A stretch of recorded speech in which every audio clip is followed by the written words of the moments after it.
When you think about astronomy, virtually everything you've ever heard, everything you know, is astronomy that's been learned with a telescope.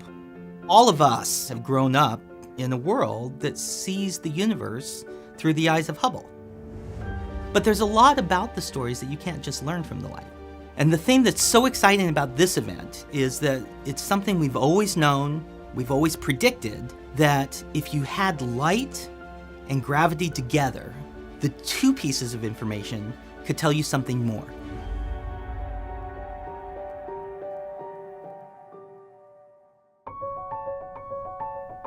LIGO had its first gravitational wave detection 2 years ago.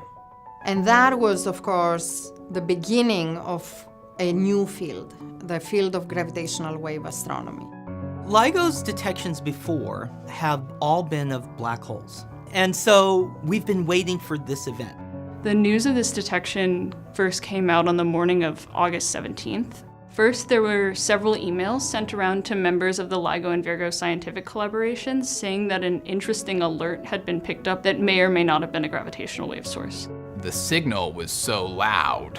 Internally, we knew there was nothing it could be besides what we thought we were sending the alert for. So we had the gravitational wave signal, and then within a couple minutes, we got another alert that came in from one of the satellites that had recorded a signal in gamma rays, which are very high energy light, about 2 seconds after the signal. That moment was the moment that I realized that maybe this is actually the source that we've been all waiting for.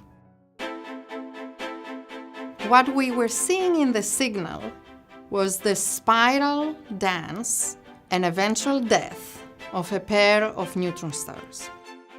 A neutron star is a collapsed skeleton of a star. When the star explodes and dies, it compresses down to something about the size of a city, and the whole star, more or less, is composed of ultra-dense neutrons. It's like a giant atomic nucleus the size of a city. And these two neutron stars spiraled in towards each other and actually collided. And what we detected is we detected how these neutron stars actually rippled the fabric of space itself. It's just like having two cars that they crash. So this very same thing also produces light. And this jet is a source of radiation across the spectrum. So you go from gamma rays all the way to radio. So gamma rays, X-rays, UV, optical, infrared, millimeter, and radio, everything. Because we have this EM follow-up, we have a picture of the galaxy that it came from. You can see the little kilonova. You can see how far from the center of the galaxy that it is. And based off of what we know about these type of galaxies, you can kind of make a model of this galaxy.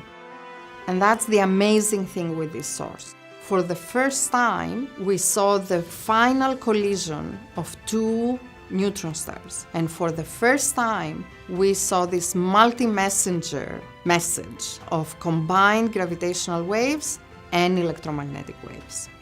So right now, the thing that we're worried about is, well, what did they become?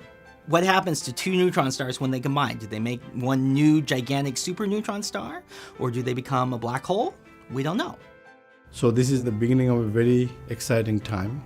And this event that we saw actually highlights also the importance of making it better.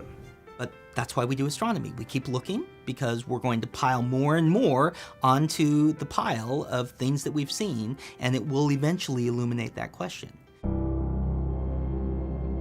This is, of course, an amazing feeling to have solved one long-standing mystery, to have opened up a new field of multi-messenger astronomy. One might say, you're done. Okay, let's go home. But in reality, this is just the beginning for us. Just like when people were first building telescopes and looking up and there was amazing things to see that surprised them. We are now in an era where we have a new sort of telescope and we can look at an entirely new channel of information. It's one of the most monumental feats in modern astrophysics. And decades from now, maybe even centuries from now, people will look back at this event and say, this is where it started. It's an exciting time to be involved with this because we're just seeing the tip of the iceberg of what might be possible. Who knows what awaits us as we discover more of these neutron star mergers.